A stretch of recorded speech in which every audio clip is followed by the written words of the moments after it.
Good afternoon, Stitch Roadies. Thanks for stopping by. If you're new to the podcast here, thank you for giving us a chance.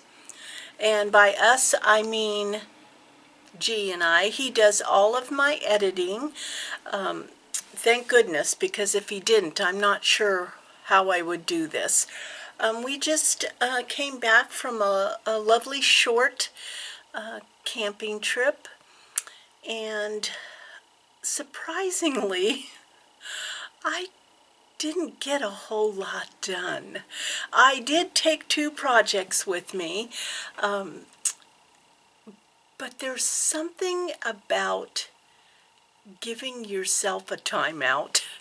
Not a timeout like you've been naughty timeout, just so you know, but a timeout like, maybe I'll just watch the water go by and have a nice conversation and look at the binoculars and see what's going on.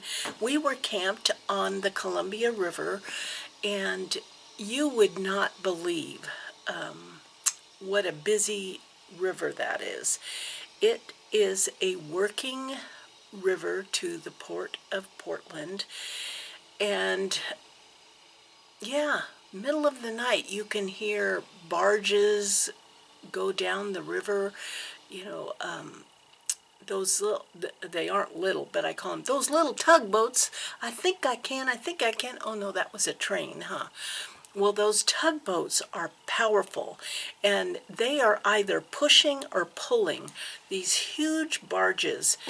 And we watched one barge captain turn a barge completely around, and I'm not quite sure what the point of that was, but he stopped in the middle of the river and he unhooked and then pushed the barge so he could flip it around and push it from the other end going the same direction.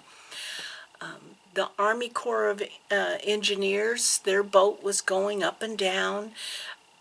What's really fun is when the big ships come down, and yes, it is deep enough for the big ships. And you Google the name of that ship, and it tells you where their port is. Like one that was sitting waiting for its turn to go in to the port has a home base of Cyprus, and it had stacks and stacks and stacks of those shipping containers. And so G and I were having a discussion. He was saying he thought it was the new order of toilet paper coming in. I said, I think it's Christmas decorations, but who knows? And so the time just flew by. We would watch, you know, those paddleboarders and sailboats and motorboats and skidoos, but mostly it's a working river, and fascinating to watch how the world turns in such a way. Yeah. So we took a couple days off. I took a couple stitching projects with me, but I didn't really get a whole lot done. I mean, I just did a really little bit. And then one day we went in to a nearby town and went to antiquing, which is, both of us love that. You know, even if we don't get anything, we just love poking around other people's old stuff. As if we don't have enough of our old stuff. Yeah, our kids are going to be... I complained about all my mother's stuff. She had nothing on me.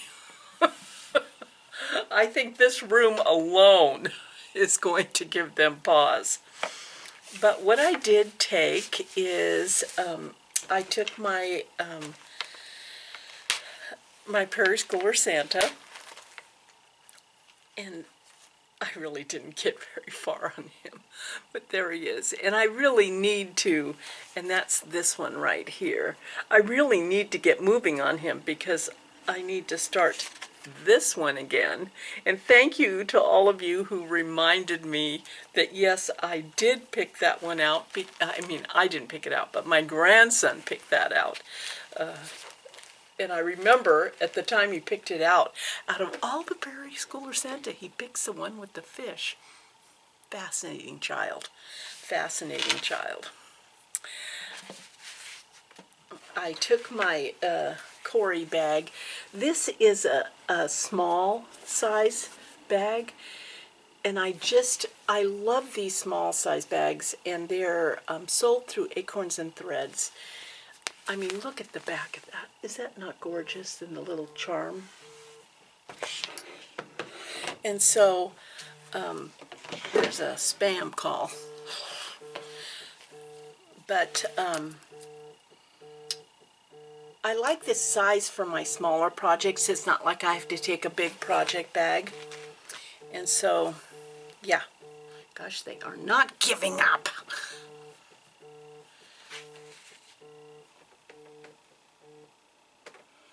I know it's a spam call because I don't know anybody in Newburgh. Not that I know of anyway. Anywho, the project that came in that sweet Cory bag was this, the Scarlet House. Pumpkin spice everything. I remember buying this on someone's stash unload, and now I can't remember for the life of me. But here it is.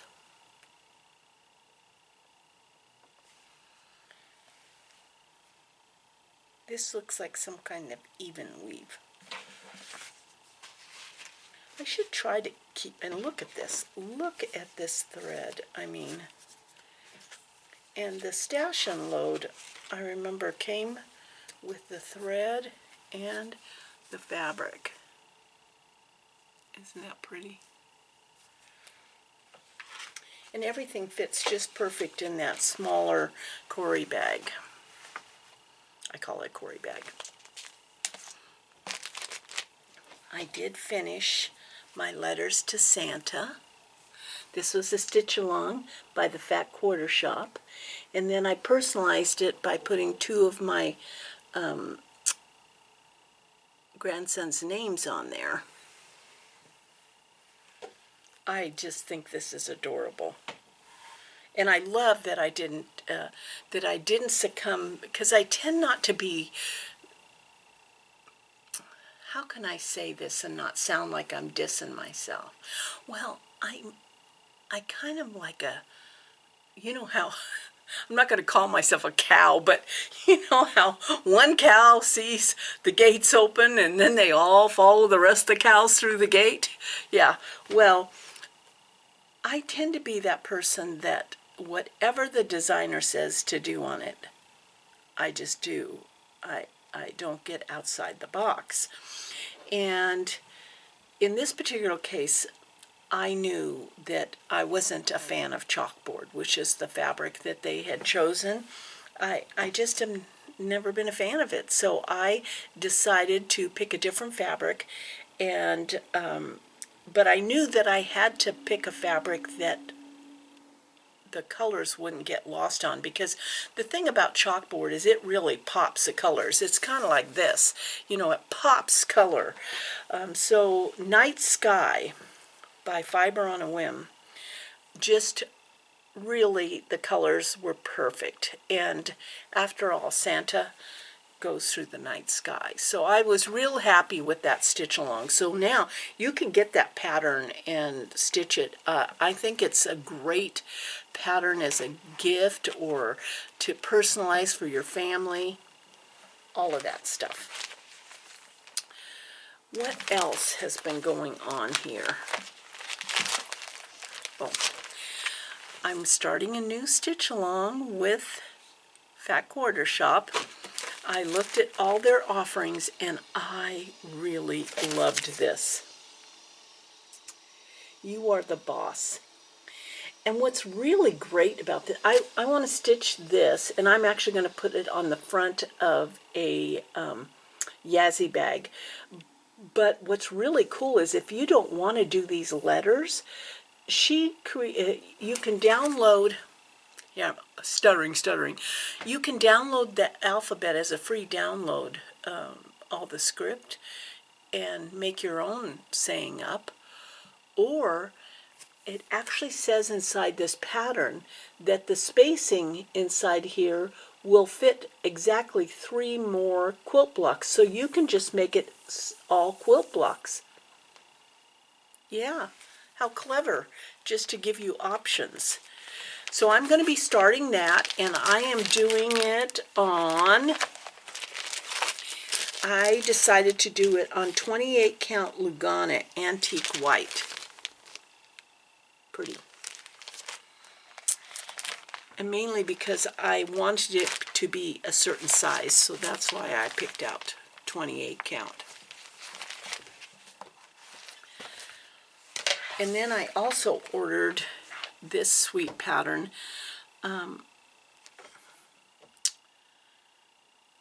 Stitch All the Things.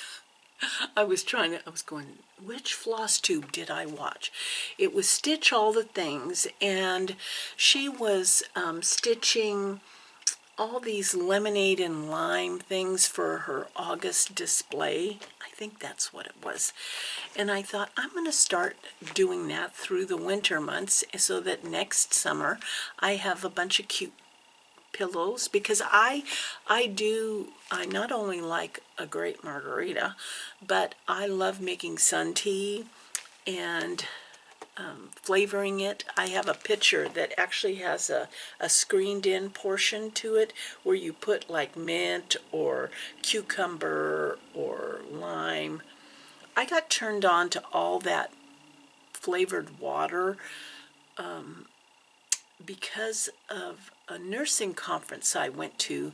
They had big glass dispensers of water that was flavored with cucumber. Oh my gosh. You know, I come from a family of simple folk, so that was like way off the chart for me. Like, how fancy is that? Making your own cucumber water? So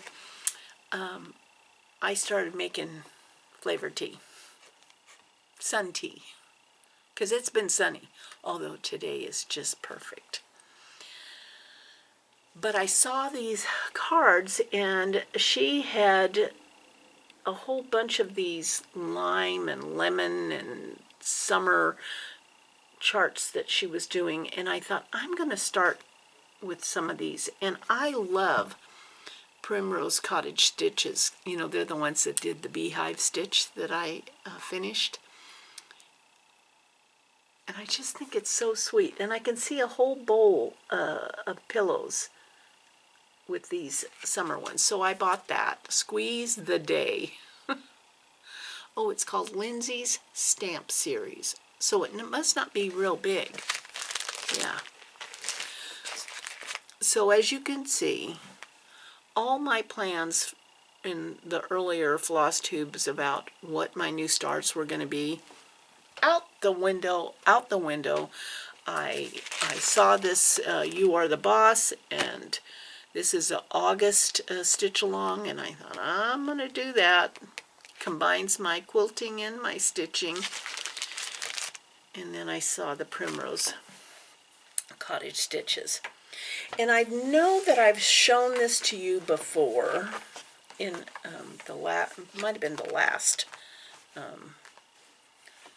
Oh, and see, here's another Corey bag. I just love the feel of her bags. But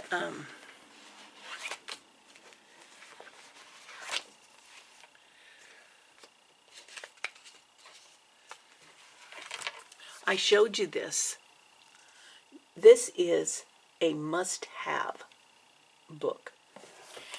Not only does it feel like a cross-stitch novel, it's beautiful. It's one of those ones that you just want to look at, and it has things that you could use over and over again. And a lot of them are stitched with cherry cobbler, so I bought 3 cherry cobbler. But the reason I'm showing it to you again is I received one of Pete's bee skips. And I'll put this all in the drop-down box, but if you want to stop the video right here and write all this down, you can. And look at this sweet little, isn't that cute?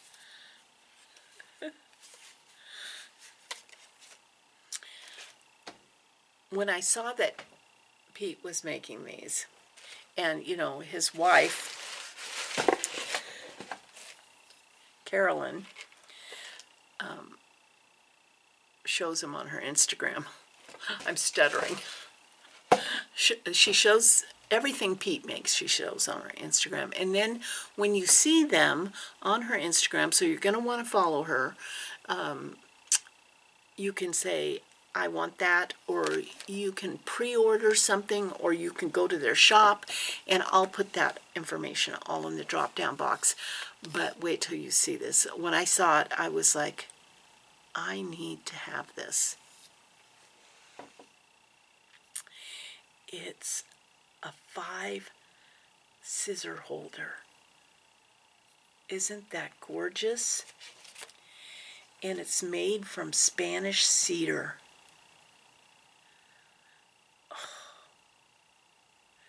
It has a smell to it, a beautiful smell.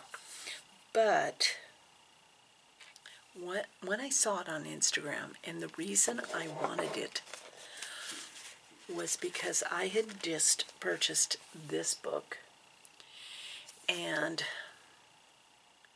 I had seen, let me just show you.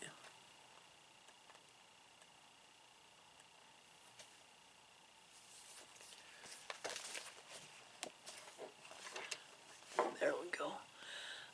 This was one of the projects. Do you see where I'm going with this? I'm going to do it on 40 count and wrap the spool.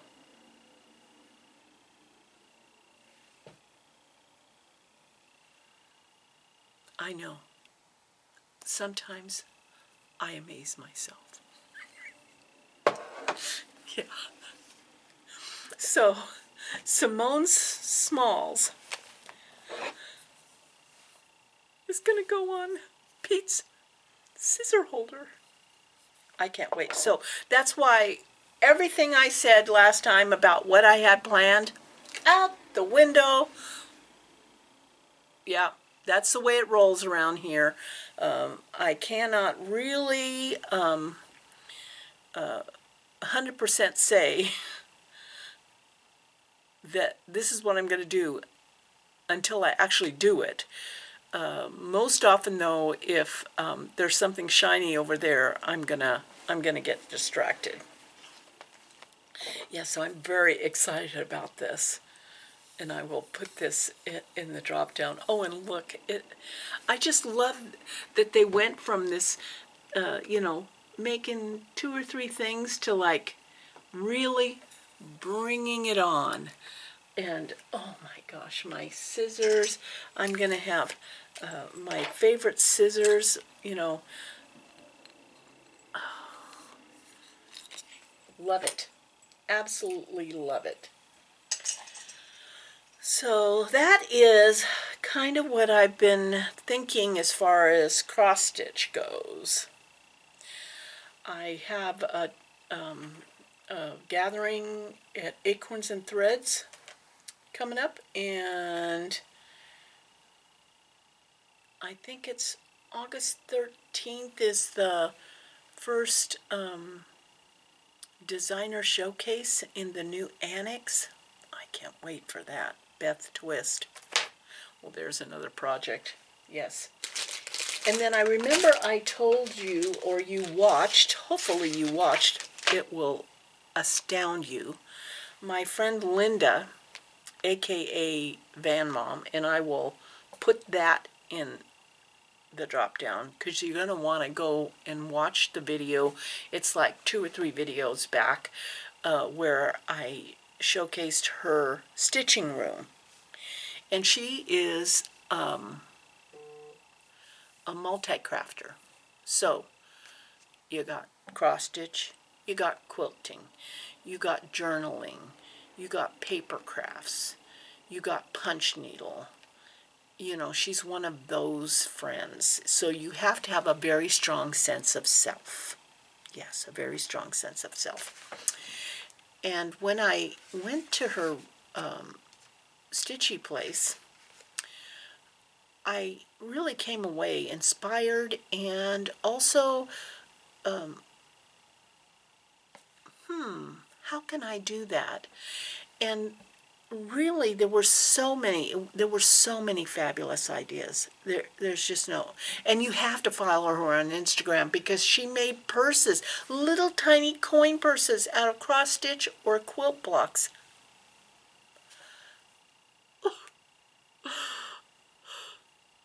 I know, it's so beautiful, it's almost overwhelming.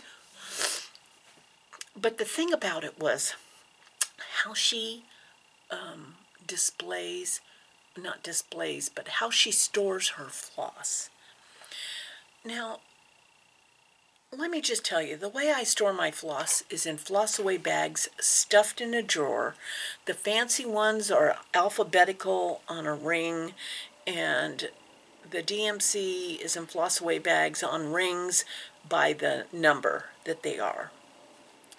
And yes, it keeps them dust free. But what I learned from Linda was by having them hanging, you have the opportunity to be more creative, which is not my forte, but I realize it's not my fault. It's the floss away bag's fault. Because when you have 100 flosses in floss away bags and you're trying to maybe choose a different color than the called for, it's like pointless. So I realize there's a real advantage to having the floss hanging next to each other so you can see the comparison. You can see the colors, the hues, the modeling, whatever is in that thread. And so naturally I asked her, where can I get the stuff? So I went to Joann's and I bought the little curtain rods. And where I'm going to do this is here in the beehive. I have a closet, a double door closet, that inside is project bags, batting, fabric, all kinds of stuff. But the doors themselves, there's a space between the door and the shelving unit that is wide enough that the floss can all hang on the inside of those doors. So I need to hang these rods up, and then I bought these rings. They're called Premium Swivel Snap. They're part of the charm jewelry, and I'm going to try to figure out a system. I'm really excited about it because then my floss will all be in view of each other, so they not only can socialize, but you know, when I go to pick out a color and I don't have it, then what other color's going to look good with the other colors? It's going to be easier, and it's going to allow me to step outside that box that I have created for myself. Yeah, so you are definitely going to want to watch that video. That's what you got to watch that video. You got to watch that video. Yeah. But don't watch it if you don't want to be inspired. If you want to remain boring, yeah, that's okay. It's okay to be boring. I've been boring most of my life. Yeah. Okay, so now I cannot wait for Simone's Smalls sooner than later. Yeah. This is so exciting. So I have to pick out some 40 count fabric and get going. Well, thank you. Thank you for stopping by. I hope that you can enjoy your August and know that it's the sturgeon moon coming up. So figure out what you want to do, and we'll see you in the next video. I love you guys, and thank you for hanging out with me.